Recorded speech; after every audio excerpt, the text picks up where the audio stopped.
Okay, so I'm going to read the script that I read at a conference a couple months ago. Not a lot of people got to see me actually present, and there was no recording, unfortunately. So I've been putting it off, but I'm finally going to read what I wrote there. So it is recorded, so anyone who wants to see it can. This is a big milestone for me speaking at a conference, and that's sort of in the script as well. So I'm just going to kind of get into it. I'm just reading off the script, no big deal, but I hope you enjoy it anyway. So, hey, my name is Zachary Cross. I'm a senior at UTC, and I'm majoring in humanities, minoring in psychology. This is my first in-person conference, and I'm really excited to finally be here presenting. I'm going to give a broad introduction of my academic background, and then more specifically of my thesis and the paper I'm presenting, which kind of goes into that. And I'm going to actually read a shortened version of that paper, which is the main part of this presentation. I came to college with a lot of apathy towards choosing any particular discipline, or maybe it was a fear of commitment, I'm not really sure, but I came with a real desire to learn and really see how much I could apply academic knowledge and methods to really broad questions like what it means to be a human and in the 21st century and in the here and now. And how did we get to here and now, and where is here? And these are the sort of questions that come up in sort of the direction of philosophy that I've been going. And then also, asking more practical questions like how do we address climate change, and, how do we deal with, people in thought bubbles and divisive politics, and these sort of issues that are coming up in everyday life and conversation. So addressing these concerns has kind of been more about reframing them than it has been about actually answering those questions directly. But coming in with these questions and trying to learn and go towards them has really been rewarding during my whole college experience. And I didn't really begin to narrow that academic focus from what I just described until starting my senior thesis about a year ago. I still really had a really vague idea of what I wanted to study. My mentor, Roy, was really supportive throughout that process, starting from a really vague point. And he actually just really encouraged me to tackle my interest from that point, this sort of interdisciplinary approach. And ultimately it can kind of be labeled philosophy, but it's come to mean a lot more than what that label kind of ever does. But it still kind of works. And this actual paper was conceived during my research for that thesis. It's a single topic, it's a single author, it's kind of selected out of the many that I've been reading throughout the process of my thesis. And I'm going to read a short version of that paper with that one author. And first I'm going to discuss a little bit about my feeling regarding the paper and regarding the process itself, and more generally writing in philosophy.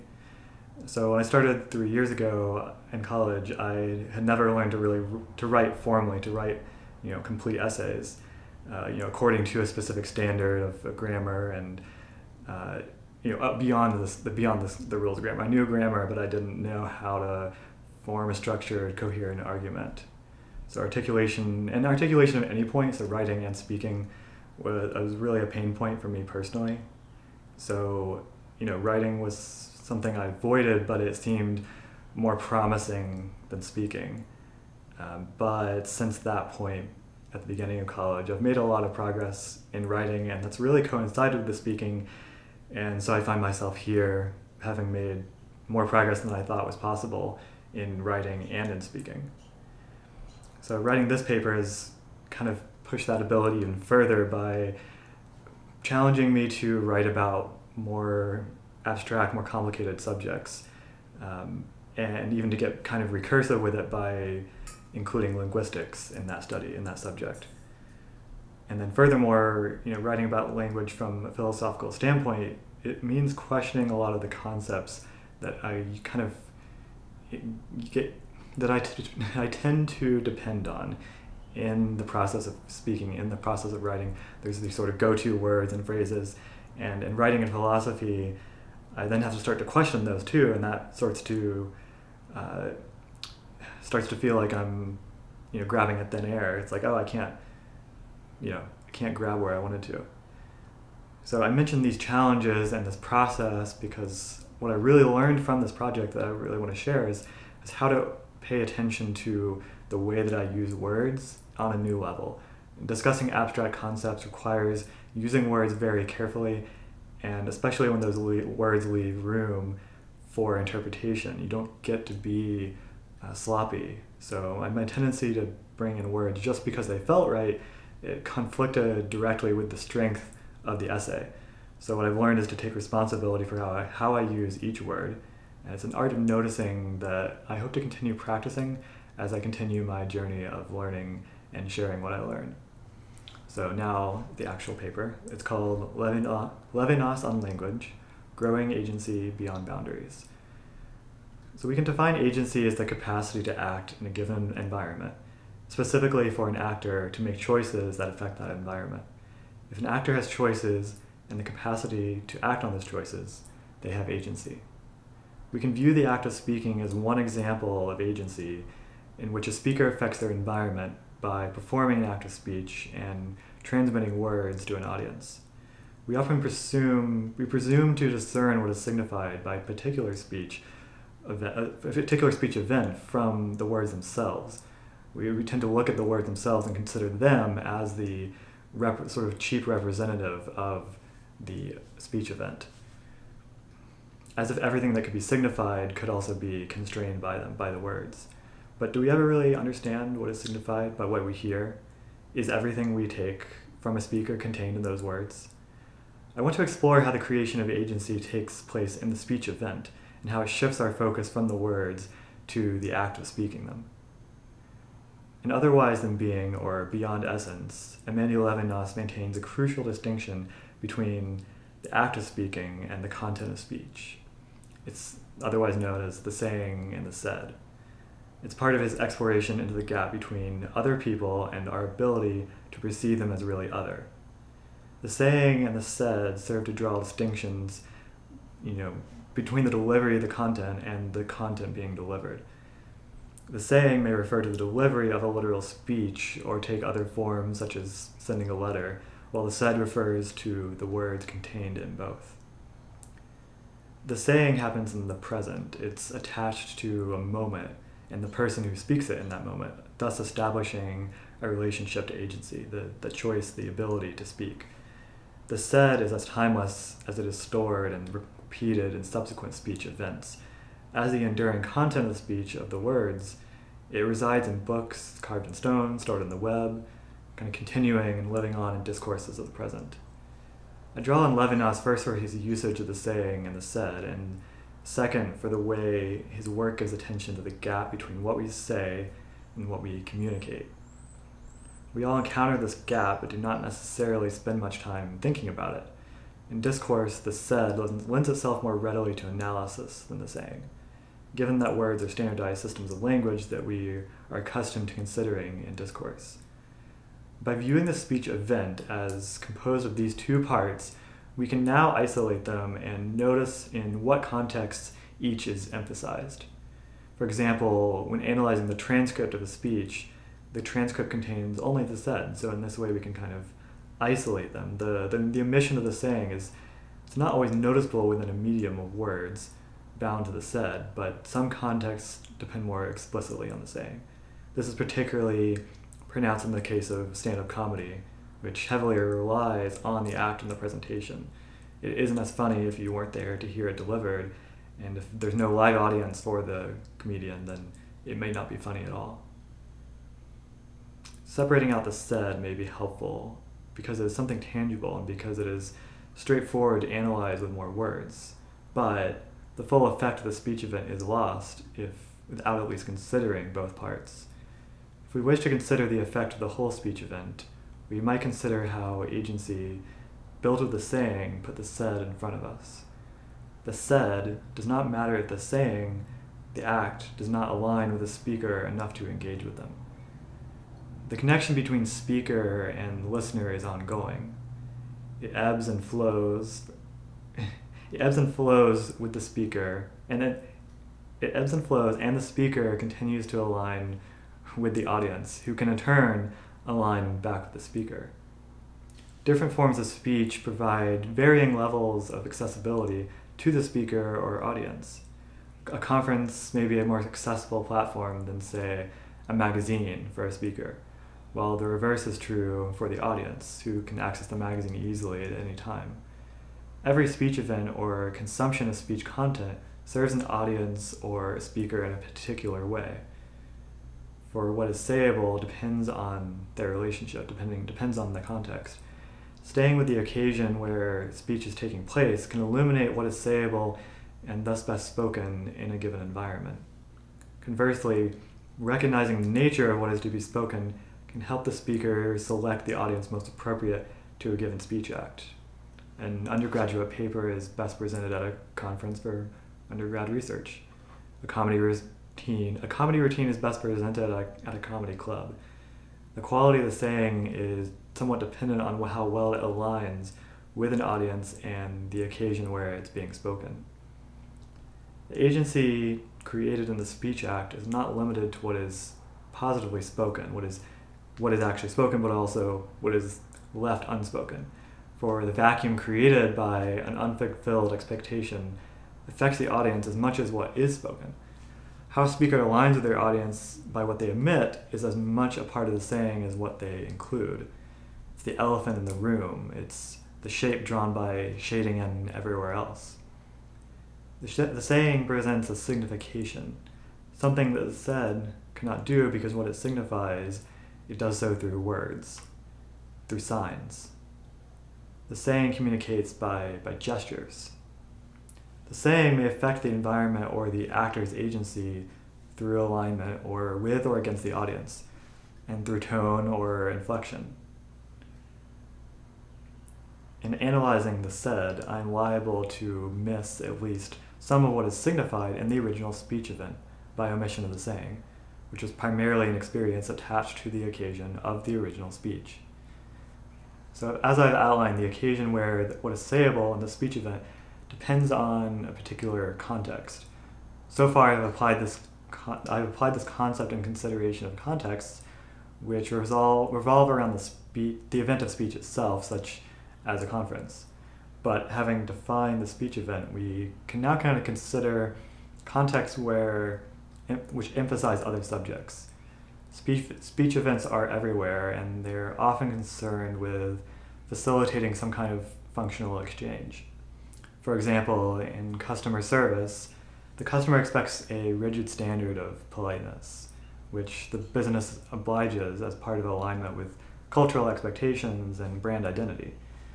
Here, the speech event is often highly standardized and the said is trivial. So, does everything taste good? Can we get you anything else? Well, the saying, though standardized, is vital to the experience of being served. Consistent, standardized speech is a hallmark of institutionalized, branded speech acts, which restrict the agency of the individual speaker in the context of, say, a transaction with a customer. Yet the significance of the saying cannot fully be defined as the said can be. Even though the server arguably lacks much agency, they are still dependent on to act. Workers in high-stakes environments, such as the ICU or commercial aircraft piloting, are trained for another kind of speaking, another kind of saying, that of effectively exchanging concise information under high stress. In these environments, the need for clear and concise communication requires workers to use language in a straight-talk style, alien to the aforementioned politeness. The standardized style of speech learned in the workplace may be internalized by the worker and could be applied to a variety of contexts beyond it. Different as it is to the speech of customer service, this kind of high-stress environment speech, it relies on a human act again. And then extends into other areas similar. The mode of customer service is repeated in adjacent to these instances as well. For example, why does the pilot tell us about the weather and the quality of our flight? Why do we hear from the pilot when you're on a plane at all? The pilot acts as a speech event in which the said is, like the server, standardized and most likely trivial on its own. The words are not important on their own, but the saying of these words establishes that a human, an entity aligned with our interests and concerns, is calm and in control of the situation. In interacting with an institution, we still want to have that human connection to, to feel safe or to feel valued. So why don't robots fully take over our restaurants and airplanes and factories? And why would doing so make us uncomfortable? The signification gestured by the saying is important to us. As I said, it can't be fully defined, but it is how we establish connections, and this is how people build agency through their capacity and to act out sayings and make these connections that might just be seen as informational, to make them human. So a given environment has rules, both spoken and unspoken, that define parameters for what is sayable. Agency can be made in these gaps left by the rules, where the saying and the said are not captured by them. Noticing where the rule lies among the saying and the said would provide an actor agency through a noticing. If the rule is conscious, then following it or resisting it becomes more of a choice, and the actor has agency through ownership of that field of possibility, of what is signified by what. The saying is more subtle in what it communicates and more ambiguous in its definitions, and is thus more open to the creation of agency. That's to say, the rules around the saying, and it's not as fully defined. So there's space to fill in that human connection even in, let's say, a more institutionalized, mechanical environment. I need not look far to find the saying and the said as they interplay during every event of speech. But of particular interest to my work are speech events which, practiced in heavily mechanized workplaces, contribute to a kind of agency which is not contained by the boundaries of that workplace. The factory floor is known for automation. It's a place many of us might associate with a sort of lifelessness. Yet these places are full of humans on whom the business depends, not only for their labor, but also for their ability to form connections through speech acts, through the saying. If speech events happen wherever there is speech, what do the saying and the said look like in the workplace of a factory? I'd like to suggest that wherever sayings take place, they may demonstrate the effect of the saying and the said on the creation of agency for those workers in and beyond the factory floor.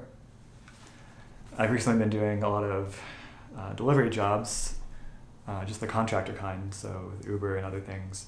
And they're very automated. They're as automated as they can possibly be, but they still have customer service for the workers and for the customers, and I have to deal with those now and then. And I was thinking about that, like, they're clearly trying to automate this as much as possible, but it kind of can't be past a certain point, because there's still these complex problems that you can't just sort them all. A lot of them are sorted into boxes if it's just an informational thing, but sometimes it's, the fact is that it's still a person, me, delivering items for another person, and so there are these disconnects, and therefore you still need like another person in the middle facilitating these connections, and they have to be a human. It doesn't work with just a robot. And this whole speech it's not so much about robots, but it's trying to make the point of why does speech matter, and why does it matter in a way that is, I would say, kind of fundamentally human, that it's not just about the words. Some of this might seem obvious, or it might seem whatever, I'm not sure, but part of what makes this paper important to me and feel important is the context of academic writing and academic discourse, where everything is very informational for lots of good reasons, but there's still this importance in that space too, that it's important to understand what's going on in the act of speech, when just to see and recognize, hey, like, we still care about, we do this intuitively, we intuitively care about speaking, and that's why I got to go to this conference, got to go in person, why that was so important to me, to other people there.